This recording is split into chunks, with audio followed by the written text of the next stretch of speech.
চরমনায়ের সিদ্ধান্তে জামাতের ১৭৫ আসনে পরাজয়ের আশঙ্কা।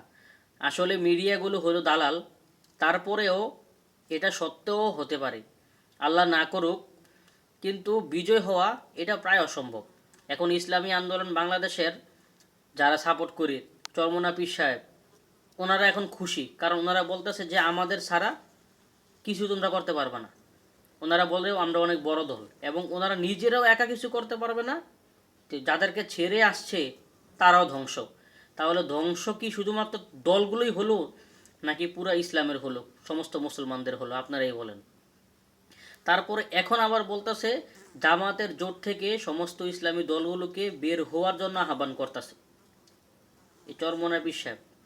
ওনারা এগুলো বলতেছে। ভাই একটা কথা বুঝেন, ওনারা হেরা মুসলমান। আমাদের ইসলামের 5টা স্তম্ভ যেটা কালিমা, নামাজ, রোজা, হজ, জাকাত, এগুলো তো ঠিক আছে, ওরা তো কাফের না। আমরা মুসলমান হিসাবে ভাই একটা দল সাপোর্ট করার ক্ষেত্রে আরেক দলকে, ইসলামী দলকে আমরা এমনভাবে কটূক্তি করে এমন কথা বলি, একটা কাফেরকেও কিন্তু ভাই আমরা এই ধরনের কথা বলি না। আমাদের উচিত একটা কাফেরকে ঘৃণা করা, একটা বিধর্মী মানুষকে ঘৃণা করা, শুধু আমরা তাদেরকে বেশি ঘৃণা করি যারা আল্লাহর সাথে কুফরি করে না। আসলে আমাদের চিন্তা চেতনার মধ্যে অনেক ভুল আছে, এই ভুলগুলো সংশোধন করা প্রয়োজন।